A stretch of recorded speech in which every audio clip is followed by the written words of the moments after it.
Donc, quel que soit l'exposant n, on vous a appris l'année dernière, donc ici, je vais prendre x4, par exemple. On vous a appris l'année dernière qu'il fallait... Alors, c'est là où je refais le lien avec le Festival de Cannes. C'est un truc que j'aime bien utiliser. J'ai pas eu le temps de vous poster la vidéo sur YouTube aujourd'hui, mais je voulais vous dire que au Festival de Cannes, les stars montent les marches et nous, en maths, quand on dérive, on descend les marches. Pourquoi ? Parce que quand vous êtes, notamment, je vais vous prendre le x2 ici.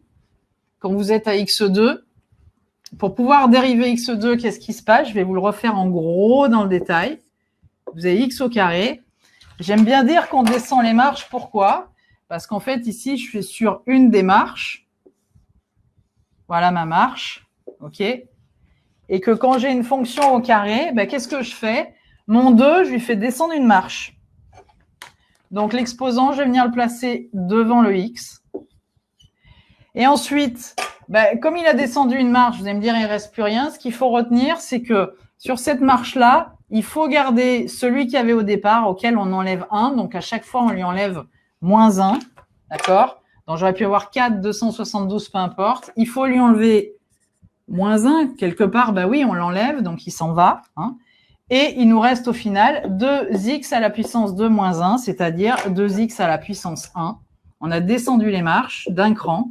Quand on dérive une fonction à un exposant n, en fait, on va descendre la fonction d'un degré. On lui fait descendre les marches. Le degré qui est là descend. Et en haut, il nous restera le degré inférieur. Si on était au cube, on passera au carré. Si on était au carré, on passera à x, comme ici. Hein. OK. Si on était à la puissance 272, on passera à la puissance 271, c'est-à-dire on sera au 271e degré. Bref, à chaque fois qu'on dérive une fonction de base x à l'exposant n, on met l'exposant devant et on fait descendre l'exposant qu'il y avait au départ d'un cran. On le descend d'un degré. Voilà. C'est juste ce que je voulais dire sur la descente des marches de Cannes.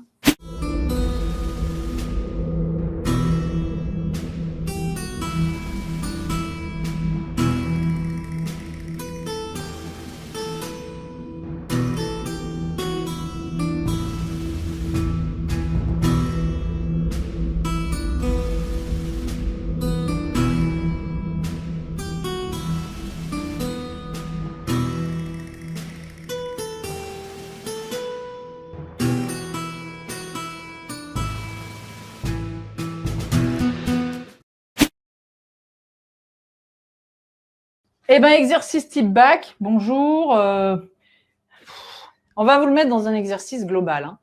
Hein. Je sais pas, moi. Bon, voilà, on va vous dire un exercice sur... il y en a un qui était passé au bac. Le mec, il a une moto, il arrive au-dessus d'un grand canyon, il prend un tremplin, paf, il saute avec la moto, il atterrit de l'autre côté.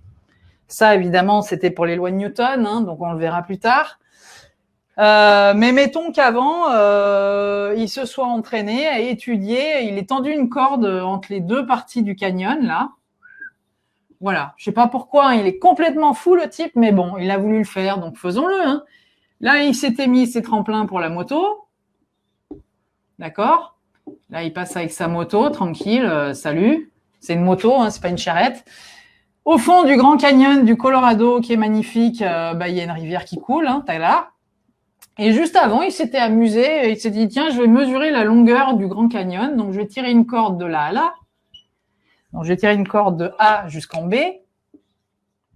OK. Donc, je tire ma corde. Comme ça, je vais mesurer combien il fait mon Grand Canyon. Je tends bien avant de défaire ma corde, je vais m'amuser à faire ça sur la corde. Pour voir en face mon collègue quand est-ce qu'il la reçoit. Pourquoi pas ? Il peut s'amuser à calculer la distance du canyon, par exemple, en faisant une onde et en essayant de mesurer au bout de combien de temps elle arrive, par exemple, s'il connaît la célérité dans la corde. Mais bon, OK ? Eh bien, il va le faire. Il va dire, voilà, je prends ma corde et puis je fais une déformation à l'instant t égale 0. Donc, après, je vais faire la chronophotographie comme ceci. D'accord ? Et bien évidemment, vous y attendez tous, cette onde mécanique, avec l'énergie impulsée au départ par mon motard qui a bougé la corde, va se propager selon cette direction, mais selon un mode de propagation ici perpendiculaire à la direction, donc transversale. Première question du bac. Ce que fait le motard. il donne une énergie sur la corde et ça crée une déformation de la corde. Comment s'appelle ce type de déformation? Réponse, une onde mécanique, d'accord, transversale. Parce que la déformation de la matière se fait perpendiculairement à l'axe de propagation.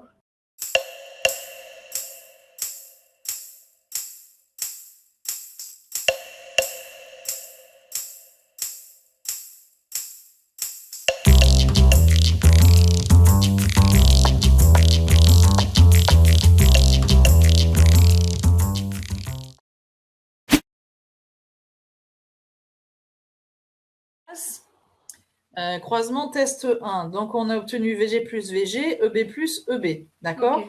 Ça va? Oui. Bien. Et puis, ils ont dit que qu'est-ce qu'ils faisaient? Bon, bah ouais, je sais. Ils croisent la première génération avec le père. Enfin, je suppose que c'est le père. Hein. Je vais appeler le père. Lui, ma foi, ça aurait pu être la mère, peu importe. Ils croisent la première génération avec le père. En général, la technique opératoire en génétique, c'est ça. C'est la première génération, la recroiser avec un des deux parents pour pouvoir obtenir cet échiquier après. D'accord. L'enfant ici, la première génération, a donc du plus, du pas plus pour les ailes, du plus et du pas plus pour le corps. Ok. Il va donc, au cours de la méiose, donner 4 chromatides différentes possibles. D'accord? Oui, Ouais. 4 combinaisons possibles. Il va pouvoir donner VG+, avec EB+, celui-ci. Il va pouvoir donner VG+, avec EB, celui-ci. Il va pouvoir donner VG avec EB+, celui-ci. Il va pouvoir donner VG avec EB, celui-ci. D'accord. D'accord? Il va donner 4 types de gamètes différents.